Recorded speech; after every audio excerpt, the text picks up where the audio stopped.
Բարև ձեզ հարգելի հայրենակիցներ, ես այսօր ձեզ ներկայացնելու եմ գյուղատնտեսական մեծ ռեֆորմի մասին տվյալներ, որը մենք առաջարկելու ենք Հայաստանի բոլոր գյուղերին։ Այս ծրագրի մասին մենք մասնակի պատմել ենք Ստեփանավան կատարած վերջի այցելության ընթացքում։ Հայաստանում վերջի 10 տարվա ընթացքում գնային փոփոխություն ունեն գրեթե ամեն ապրանք, բացի հայ գյուղացու կողմից արտադրվող հայ գյուղացու հիմնական արտադրանքներից մեկը կաթը։ Կաթը վերջի 10 տարվա ընթացքում ինչ 120-130 դրամ կար, մնացել է նույն 120-130 դրամը, բայց Հայաստանում ամեն ինչ գրեթե թանկացել է եւ այդ իսկ պատճառով գյուղացին, ով այսօր վաճառում է 120-130 դրամով իր չարքաշ աշխատանքի արդյունքում ստեղծված կաթը, նույն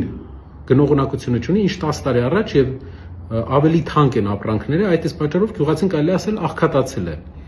Որ լինելով այլ երկրներում դուք կարող եք տեսնել, թե ինչպես են զարգանում անգամ նոր զարգացող երկրների գյուղերը, քանի որ այնտեղ կա պետական գյուղատնտեսական լավ քաղաքականություն։ Ես ուզում եմ հիշեցնել, որ Հայաստանում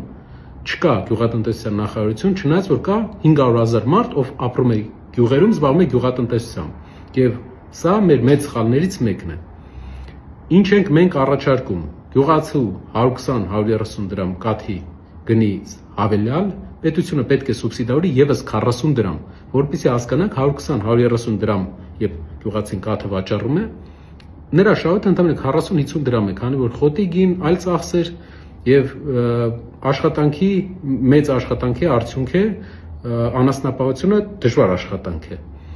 Իսկ եթե պետությունը եւս 40 դրամ սուբսիդավորում է, նրա շահույթը գրեթե կրկնապատկվում է։ Այսինքն մենք ապահովելով 170, 160-ից 170 դրամ ստաբիլ կաթի գին անգամ մայիսին, հունիսին, հուլիսին, լավ սեզոնին կկարողանանք գյուղերին, գյուղատնտեսական տնտեսություններին, գյուղացիական տնտեսություններին տալ կրկնակի եկամուտ եւ դա հեղափոխական ազդեցություն կթողնի մեր գյուղերի վրա։ Շատերը կհարցնեն, կասեն ինչպես է դա անելու, քանի որ սուբսիդիան դա բյուջետային ծախս է։ Պատասխանեմ, մենք հիմնականում դեմ ենք այլ ոլորտներում սուբսիդիայի, բայց գյուղատնտեսության մեջ մենք կողմ ենք սուբսիդիային, քանի որ այլ երկրները նույն բանն են անում։ Օրինակ, Հայաստան եկող բելարուսական փոշին 9000 տոննա ռուսական բելարուսական փոշին, որը 100,000 տոննա կաթից է ստացվում, փակել է մեր ամբողջ շուկան եւ Հայաստանը չի փակում իր պահանջը։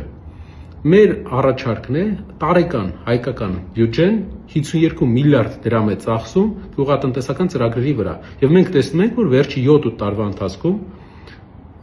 գյուղատնտեսությունը երկրում անկում է ապրում, չնայած այս հարյուրավոր միլիոն դոլարների պետական ծախսերին, որոնք կարող ենք համարել, որ էֆեկտիվ չեն։ Ինչ պետք է անել 52 միլիարդ դրամ տարեկան ծախսի տեղը, եթե մենք սուբսիդավորենք կաթի գինը Հայաստանի գյուղերում բոլոր, մենք կկարողանանք ընդամենը 20-ից 22 միլիարդ դրամով, այսինքն գումարի կեսով գյուղերում երկրորդ կյանք ապահովել մարդկանց համար։